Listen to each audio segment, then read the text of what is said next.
Il y a 25 ans, disparaissait le général de Gaulle, sans doute la figure majeure de l'histoire contemporaine française.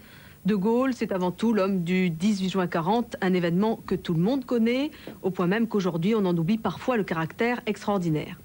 Lorsqu'il quitte la France pour organiser de l'étranger la résistance contre l'occupant, Charles de Gaulle n'est qu'un simple général de brigade. En France, au même moment, le maréchal Pétain vient de proposer à Hitler de signer l'armistice, c'est-à-dire la paix avec l'Allemagne.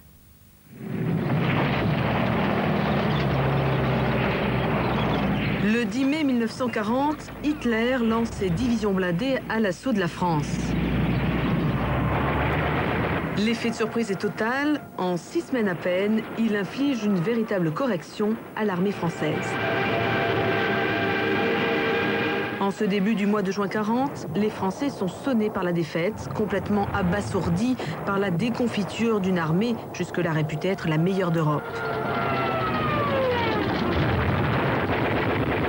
Partout, c'est la panique, l'exode, la fuite éperdue devant l'ennemi que l'on n'imaginait pas aussi puissant.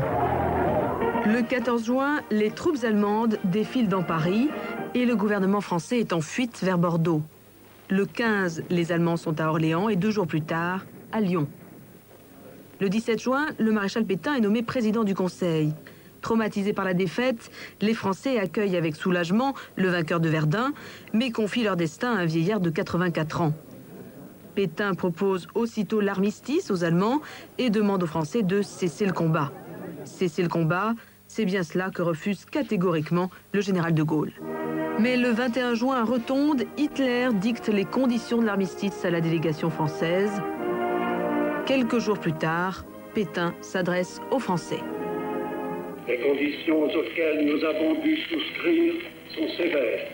Une grande partie de notre territoire va être temporairement occupée.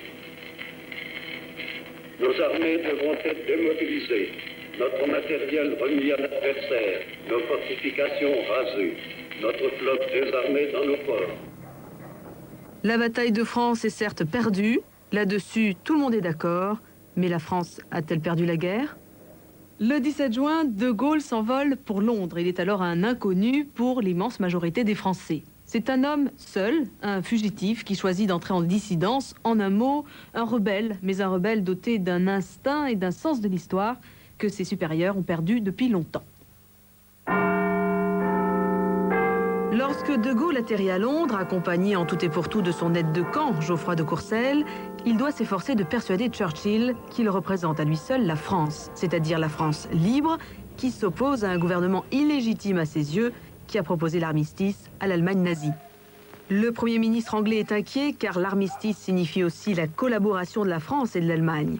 Le principal souci de Churchill est dans l'immédiat de convaincre Pétain d'empêcher que la flotte française, l'une des plus puissantes du monde, ne tombe aux mains des Allemands.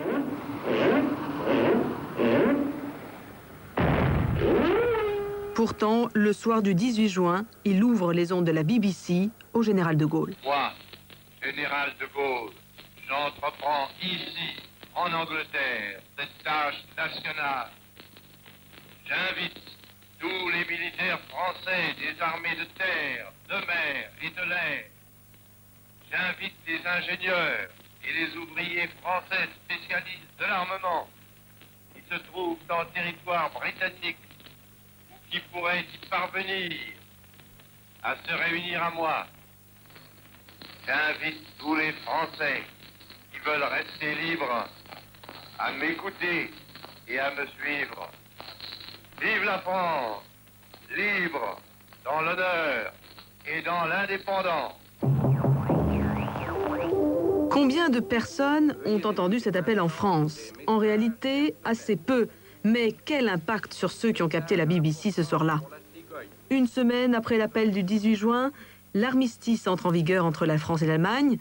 La France est coupée en deux, entre une zone libre et une zone occupée. Le gouvernement du maréchal Pétain s'installe à Vichy, en zone libre. Un mois plus tard en France, De Gaulle est condamné à mort par un tribunal militaire. De Gaulle n'est plus un rebelle, c'est un hors-la-loi, un homme qui n'a plus le choix. À 49 ans, j'entrais dans l'aventure, écrira le général dans ses mémoires de guerre. Il prend ses quartiers à Londres, dans un appartement au bord de la Tamise, et adopte comme emblème la Croix de Lorraine. Les ralliements sont au départ peu nombreux et les premiers engagés sont des inconnus. La majorité des fonctionnaires français en poste à Londres au moment de l'armistice franco-allemand restent dans un premier temps fidèles au pouvoir de Vichy. Mais pour le défilé du 14 juillet 40 à Londres, les Français libres sont déjà 7000. Très vite, De Gaulle s'impose comme le chef charismatique et fédérateur de la résistance française. Il se comportera vis-à-vis des Alliés comme le représentant de la France combattante et réussira à imposer la France libre comme composante des forces alliées. Accompagné d'une poignée de fidèles, De Gaulle refuse d'envisager la victoire de l'Allemagne. Au repli hexagonal du pétainisme, il opposera un pari planétaire. La guerre sera une guerre mondiale et l'Allemagne sera tôt ou tard vaincue. Grâce à sa clairvoyance et son courage, De Gaulle entre dans l'histoire du XXe siècle en juin 1940 pour devenir ensuite l'un des personnages clés de l'histoire de la France. Au revoir, la semaine prochaine, ce sera l'indépendance de l'Algérie.